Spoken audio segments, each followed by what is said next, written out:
Breaking news from the stadium tonight as an anonymous fan foot the bill for 55,000 hot dogs, bringing that sweet tubed meat to everyone in attendance. Free dogs! Yeah! 55,000 hot dogs? What does that even cost?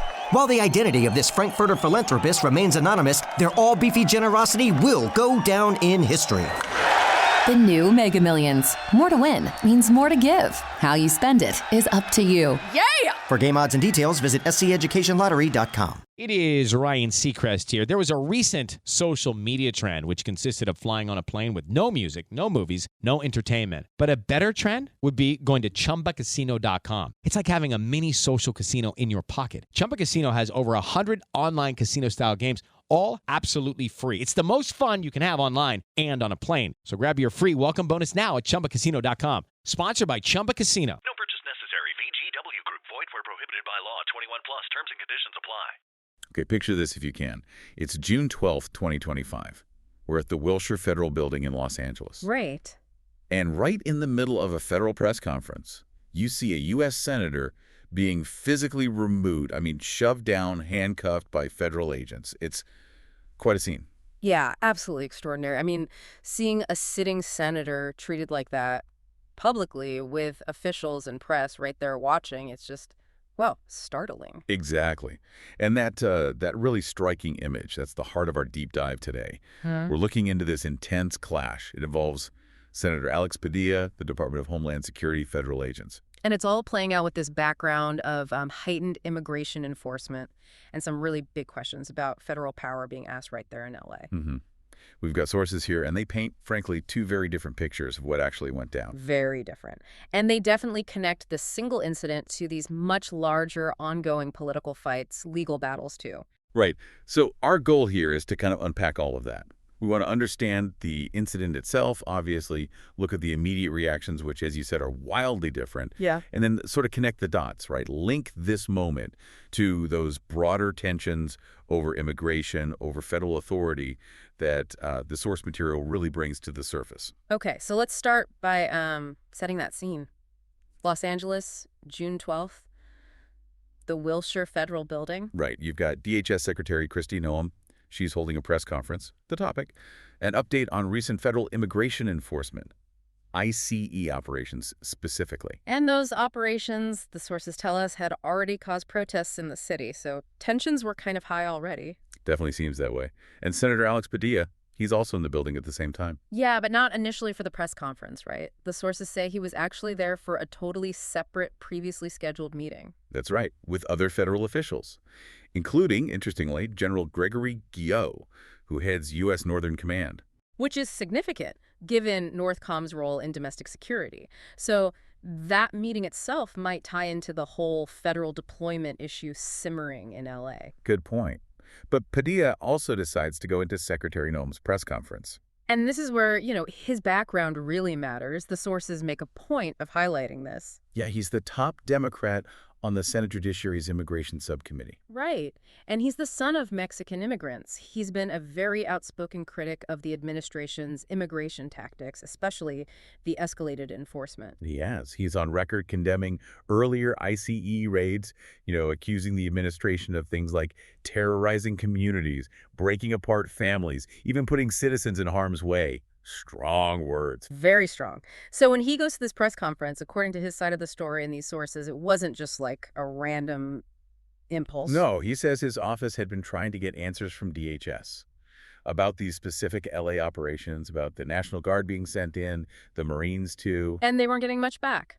Little to no information is the quote used. So he saw showing up, trying to ask a question as part of his job. His constitutional duty, he called it, to conduct oversight of the Department of Homeland Security. He wanted answers publicly, it seems, on the record. Which brings us right to that moment of confrontation. Secretary Noem is speaking. And some descriptions of the sources say her remarks were pretty pointed. Yeah, apparently including a line about needing to liberate the city, Los Angeles, from its socialist leadership through increased operations. Wow. Okay. And then Padilla interrupts. He does, loudly, according to the accounts. I'm Senator Alex Padilla. I have questions for the secretary. And that's the flashpoint. Yeah. Because immediately the sources say Secret Service agents part of Noem's security detail move in. Yep. He's grabbed by the jacket, apparently, shoved out of the room. And then taken down, forced to the ground by a mix of FBI and Secret Service agents. Restrained right there on the floor, handcuffed, face down. The sources even quote him protesting, saying hands off, and apparently mentioning that he couldn't physically lie flat and keep his hands behind his back at the same time.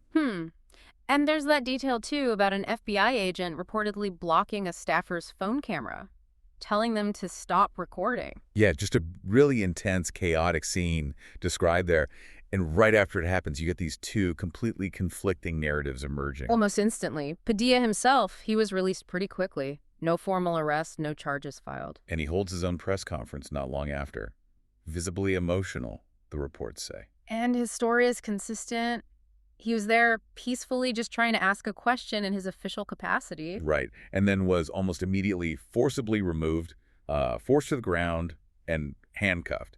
He made sure to emphasize, I was not arrested. I was not detained. And then he drew that comparison, which was pretty powerful. It was. He said, if this is how this administration responds to a senator with a question, I can only imagine what they're doing to farm workers, to cooks, to day laborers.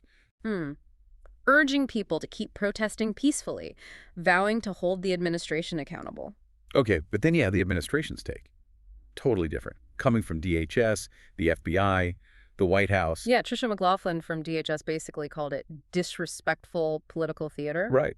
Said Padilla interrupted, didn't identify himself properly, wasn't wearing his Senate security pin. And crucially, that he lunged toward Secretary Noam. That's a key claim, that he didn't back away when told. And therefore, the Secret Service thought he was maybe an attacker and acted appropriately in their view. Then you had Dan Bongino, FBI Deputy Director, chiming in on X, reinforcing that claim about the security pin and adding that Padilla physically resisted law enforcement. And the White House, Abigail Jackson, called it grandstanding, an immature theater kid stunt. And even sort of pivoted, suggesting Democrats were more upset about Padilla than about alleged violent riots and assaults on law enforcement in L.A., kind of deflecting there. So one event, two completely opposite interpretations, motives, actions, everything disputed.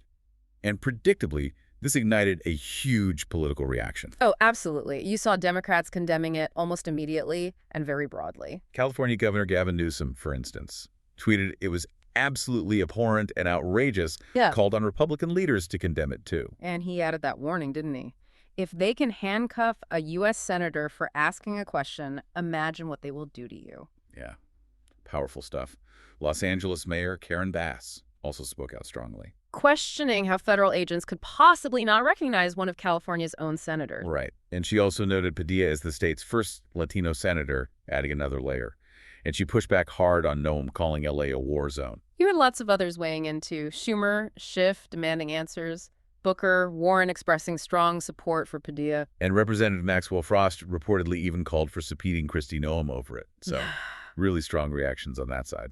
On the Republican side, though, the response detailed in the sources was, well, more mixed, but generally tended towards defending the agents and criticizing Padilla. Speaker Mike Johnson apparently suggested Padilla should be censured by the Senate. Wow. And other Republicans, lawmakers, and commentators sort of echoed the administration's points. Padilla was shouting, "No ID visible." He resisted. Caroline Leavitt used similar language, calling it disrespectful political theater, a stunt.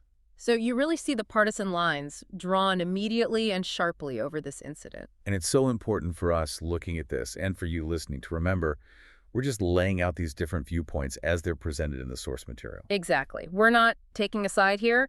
Our job is to show you the conflicting narratives, the different ways this single event was framed and interpreted by the key players involved. Because this event, as the sources make really clear, it wasn't just about Padilla and Noam in that room. It's deeply tangled up in that bigger picture. Definitely. The intensified federal immigration enforcement, the administration's use of federal forces, National Guard, Marines specifically in Los Angeles, that's the crucial context. Secretary Noam's press conference was about those very things, the ICE operations, the federal troop deployment. And that deployment itself was already a huge point of contention. Governor Newsom had filed a legal challenge against it.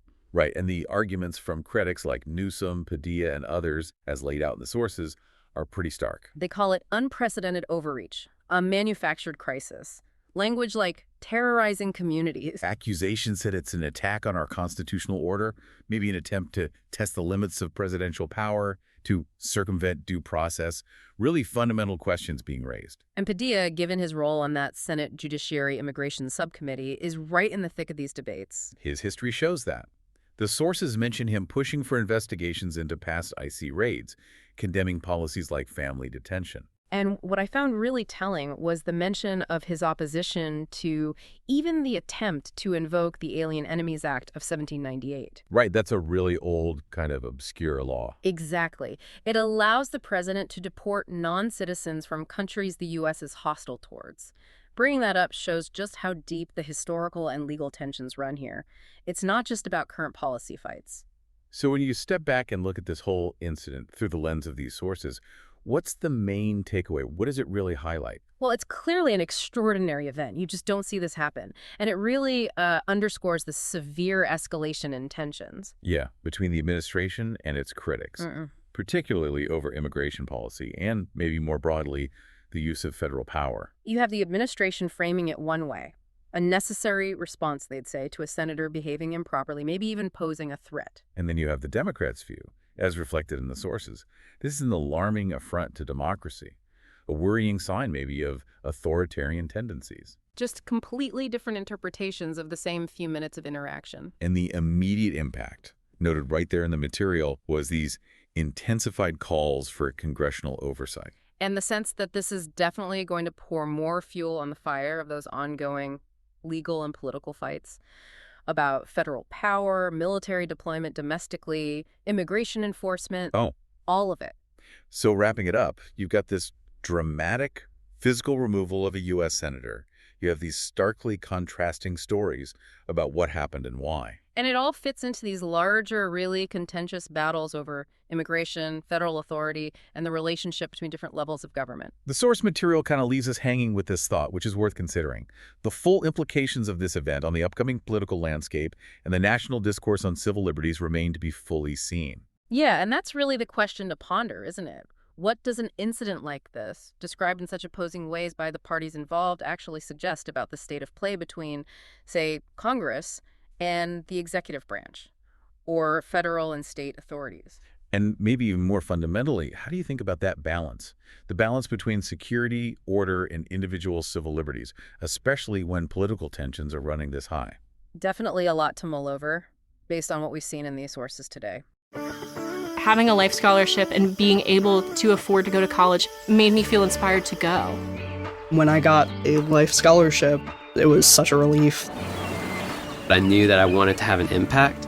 Having a life scholarship through the SC Education Lottery was huge. It gave me the opportunity to make that impact right here at home. The South Carolina Education Lottery. A better you, a better us, a better South Carolina. Visit sceducationlottery.com/betteryou. Hello, it is Ryan, and I was on a flight the other day playing one of my favorite social spin slot games on ChumbaCasino.com. I looked over at the person sitting next to me, and you know what they were doing? They were also playing Chumba Casino. Everybody's loving having fun with it. Chumba Casino is home to hundreds of casino-style games that you can play for free anytime, anywhere. So sign up now at ChumbaCasino.com to claim your free welcome bonus. That's ChumbaCasino.com and live the Chumba life. Sponsored by Chumba Casino. No purchase necessary. VGW Group. Void where prohibited by law. 21 plus. Terms and conditions apply.